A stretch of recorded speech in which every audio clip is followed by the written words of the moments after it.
terbentur gitu loh. Ya. Coba, dari tadi sudah dibuka kan belum? Belum kan? Coba ketuk lagi. Wah ini sekarang tambah rajin. Ketuk itu berkali-kali, betul sekali. Udah dibuka kan belum? Belum, karena kursi ngapain buka? Kalau pintu baru dibukakan. Terima kasih, silakan duduk dulu. Nah, ada berkat tertentu yang nggak akan diberikan the first time you ask. Bukan berarti Tuhan main hard to get atau main kucing-kucingan, bukan. There are just certain challenges to it. Ada beberapa tantangan. Belum lagi not to mention there could be a spiritual warfare behind it, all around it. Bisa jadi ada peperangan rohani. Aku minta ayahku untuk terima Tuhan, sampai sekarang kok belum, malah penyembahan berhala, karena memang mungkin harus doa puasa. Ada pekerjaan tentu membutuhkan ketekunan untuk breakthrough atau break even bahkan. Memang ada pertolongan Tuhan, tapi pertolongan Tuhan bukan dalam bentuk mujizat sesaat, tapi biasanya berupa penyertaan dan ketabahan. Kemampuan untuk bisa menanggung itu dan melanjutkan sampai breakthrough atau terobosan. Karena itu jangan sampai cepat kecewa. Suami saya itu nggak setia. Mungkin nggak langsung, Anda tahu nggak, dosa tidak melepaskan si pembuatnya. Dosa itu seperti narkoba, sekali kecanduan tidak akan dilepaskannya. Dibutuhkan memang a lot of love on your side and forgiveness, dan tentunya ada disiplin. Harus ada peperangan yang terjadi hingga akhirnya suami bebas penuh dari selingkuh.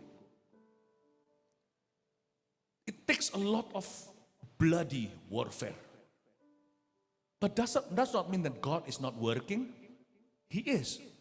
Tapi dia tidak bekerja dengan mujizat sesaat saja. Dia bekerja melalui segala perkara untuk mendatangkan kebaikan bagi orang yang mencintai Tuhan. Amin.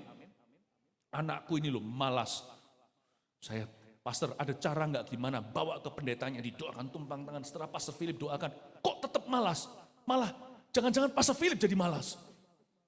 Enggak. Didoakan iya. Jangan pernah nggak berdoa loh. Berusaha saja siap-siap gigit jari. Saya ngerti sebab saya dulu juga pernah jadi anak muda yang bukan malas tapi nakal. Itu doa ibu loh, itu penuh dengan kuasa. Bukan berarti tanpa perjuangan. Mama saya itu doa itu betul-betul berdarah-darah. Air matanya itu sudah pink, boleh katakan, bukan hanya jernih warna air mata. Mama saya itu sudah berdoa, itu sudah dekat, sebentar lagi sudah peluhnya seperti Yesus di Getsemani. Kalau nggak percaya, aduh untungnya saya tidak jadi anak di rumah Anda. Memang saya sekarang nggak ada kelihatan sisa-sisanya anak baik sekali seperti dia, ya kan? Tapi dulu ini nakal sekali. Ya saya tahu susah untuk percaya. Tapi begitu. You ask my mom. She had to endure a long time. She was the first Christian in the family. But I thank God though, hari ini anak-anak saya tidak begitu. Anak-anak kami, anak-anak yang baik.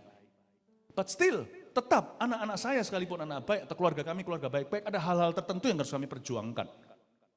Jadi please jangan gampang menyerah jadi orang. Imanmu itu jangan hanya iman seketika. Kalau nggak seketika nggak beriman lagi. Jangan, kalau imanmu itu masuk dalam sebuah proses panjang, jalanilah, nikmatilah prosesnya.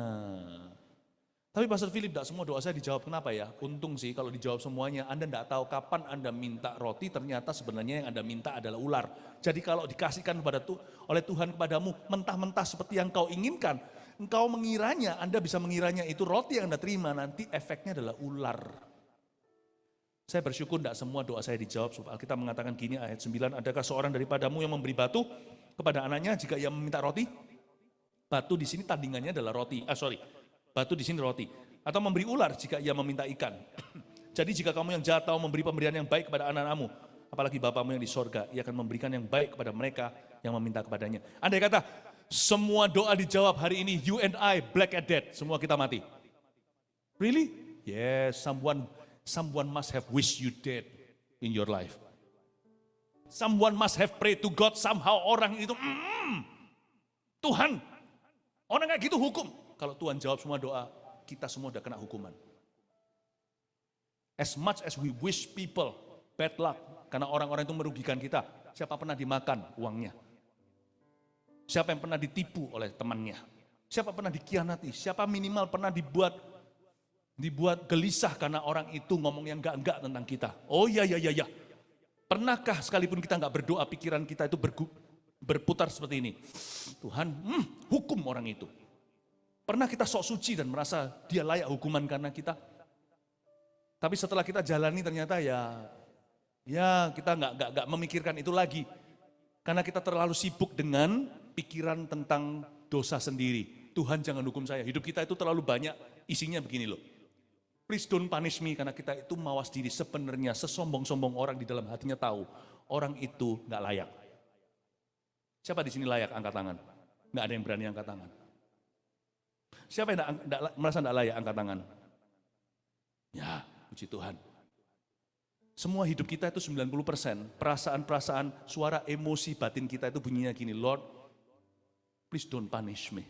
10% adalah we wish for other people's punishment. Dan kadang-kadang kalau 90% kita merasa orang itu patut layak dimarahi sama Tuhan karena kita sedang marah, nanti cepat lambat akan luntur sendiri, kembali ke 90 dan 10, kita kembali ke posisi, kita minta jangan dihukum, karena kita menyadari kesalahan kita, betul enggak? Untung kan? Kalau Tuhan jawab semua doa, hari ini Anda sudah dihukum sama Allah. Enggak semua doa itu kedengarannya manis pun atau enak dirasa karena itu roti ya kan. Aku mau berkat ini, ngotot sama Tuhan, aku mau itu. Aku mau yang begitu. Aku mau yang begitu, aku mau yang demikian. I want a very rich husband. Mungkin ada yang berkata demikian.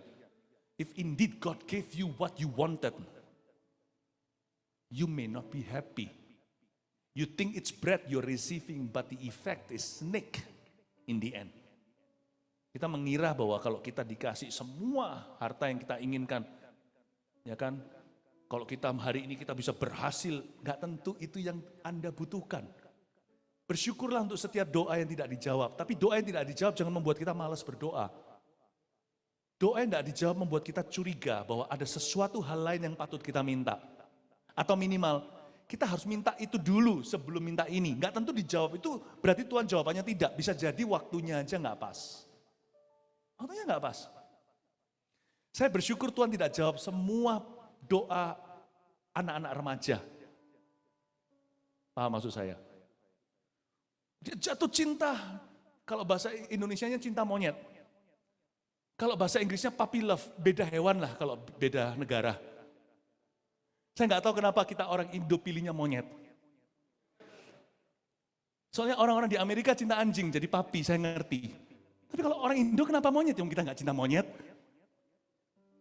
Pernah nggak waktu kita kecilnya jatuh cinta? Saya juga pernah. Ya, bukan apa ya, itu kan cocok-cocokan, itu beda ya. Saya a very serious crush waktu saya di elementary atau di SD. Wah, waktu saya lihat, wah saya senang, saya berkata, I want to marry this person. Ngerti apa, baru copot diaper kok saya ini. Umur berapa elementary itu? Saya masih kelas 4, kelas 5. Wah, saya mau nikah sama dia. Berdoa saya. Saya masih ingat waktu itu kita di sekolah Katolik, lalu ada misa. Setiap kali Romo itu ngomong sesuatu tuh saya di situ tuh begini loh. Tuhan dengarkan, I want to marry that person. Saya sempat ketemu berapa tahun yang lalu, papasan aja sih di mall. Oh my goodness, saya tidak menghina siapa-siapa. Karena saya ganteng itu hanya kepada orang tertentu. Saya paling ganteng di matanya istri saya. Tapi saya nggak tentu ganteng pada orang lain, nggak tentu. Nggak percaya? Lihat, saya sama dia, ganteng mana? Ganteng dialah. Ganteng dialah. Dikit. Lanjutnya saya banyak. Just kidding. Waktu saya lihat orang itu, saya berkata, what was I thinking? Saya bilang, saya sampai pukul-pukul kepala saya. What was I thinking? Saya mikir apa dulu senang sama orang itu? Bukan tampangnya ya, waktu ngomong gitu, wah ngomongnya sempat lewat gitu aja, kasar. Nggak cocok saya. Saya bilang, terima kasih Tuhan, kau tidak dengar waktu saya doa di katedral, itu kau berkata tidak. Sebab saya dapatkan yang terbaik untuk saya. The most beautiful person, woman in the world, that's my wife. Paham maksud saya? Kalau Tuhan dengarkan doa setiap anak kecil, anak remaja, kita nanti bisa marah-marah sama Tuhan seumur hidup kita. Why? Every day we wake up, melihat orang sebelah kita, bangun tidurku terus mandi. Tahu lagu itu Pak? Waktu kecil. Tapi kalau kita salah nikah, bangun tidurku terus mati. Nggak tahan rasanya. You know, she must be your wife, right? Karena kembaran, nggak mungkin nggak. Antara saudara kembar, you are twin, brother and sister. You don't look alike though. She's pretty, you're handsome, so you don't look alike. See, have you married the right person? Oh, thank God. Kalau dia bilang enggak, mati aku. Saya harus counseling selanjutnya. Have you married the right person? Yes, right? She's the most beautiful person in the world to you, right? Is he the most handsome person in the whole world to you? Well, women usually are more honest. But by faith, yes. By love. Bisa bayangkan kalau salah nikah enggak? Thank God he did not answer your earlier prayer. Thank God he did not answer your earlier prayer. He gave you what you need. You needed. What's just right for you. Betul ya? Itu loh, cowok dulu yang Anda minta waktu doa itu, saya beritahu Tuhan. Itu kalau married with you, Bu, he would be a snake to you. Bangun tidurku terus mati itu rasanya tiap pagi. But he gave you him. Has he been a good husband? Yes, kasih tepuk tangan untuk mereka. Paham maksud saya? Kalau kita dijawab tidak sama Tuhan doa kita, bukan berarti bahwa Tuhan itu jahat. Kalau kita dijawab tidak sama Tuhan, itu bukan berarti kita jadi jerah berdoa. Tapi semakin hari kita semakin mengerti bagaimana berdoa. Saya kasih listnya aja bagaimana berdoa langsung dari doa Bapa kami, catat ini lalu kita selesai, oke? Doa Bapa kami, karena itu berdoalah demikian, pasal 6 ayat 9. Karena itu berdoalah demikian Bapa kami yang di sorga, yang bisa sama saya, ucapkan ini. Saya dulu di sekolah Katolik, waktu saya SD berapa tahun itu, doa Bapa kami menjadi cetusan tiap kali kita buka pelajaran. Tiap pagi harus doa Bapa kami. Simple ya. Yang bisa sama saya, orang Kristen harus bisa membaca, bisa menghafal ini di luar kepala. Kita baca bersama-sama. Pasal 6 ayat 9, karena itu berdoalah demikian. 2, 3, Bapa kami yang di sorga, dikuduskanlah namamu. Datanglah kerajaanmu, jadilah kehendakmu. Di bumi seperti di sorga. Berikanlah pada kami pada hari ini makanan kami yang secukupnya. Dan ampunilah kami akan kesalahan kami, seperti kami juga mengampuni orang yang bersalah kepada kami. Dan janganlah membawa kami ke dalam pencobaan, tetapi lepaskanlah kami daripada yang jahat. Karena Engkaulah yang mempunyai kerajaan dan kuasa dan kemuliaan sampai selama-lamanya. Amin. Oke. Doa yang benar gimana ya Pastor? Nggak ada rumusnya, cuman ada satu prinsipnya. Oke. Doa Bapak kami ini, saya tunjukkan prioritas Yesus dalam berdoa. Yang beliau ajarkan pada murid-muridnya, supaya kita dalam berdoa, bukan tipe doanya benar atau salah, prioritasnya jangan salah kaprah.